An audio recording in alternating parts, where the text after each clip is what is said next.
Ia uitați-l, frate, contrasens pe autostradă. Arată pe contrasens pe autostradă, uitați-l. Ia uite-l. E pe contrasens. Două benzi pe sens și el arată pe contrasens. Ăsta face accident sigur. Ia uite-l.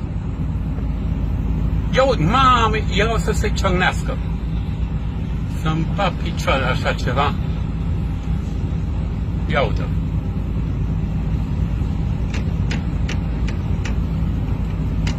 Vai de capul meu. Nu se poate așa ceva.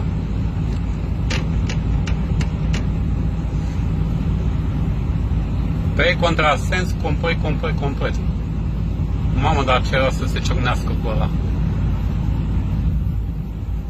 Astfel că nu mă țin de el, că a mea e limitată pe 85. Nu vrea mai mult, el merge un pic mai iute. Vedem ce se întâmplă. Băi, frate, cu duba! Gata! Vai de capul meu! Vai de capul meu, mâncat tata! Vai de capul meu! Au murit mâncat tata! Vai de capul meu! Doamne! Mamă! A murit mâncat tata! Vai de cap de om! Mamă! Doamne! Mamă, s-au ciocnit la 100 și ceva la oră! Vai de capul meu!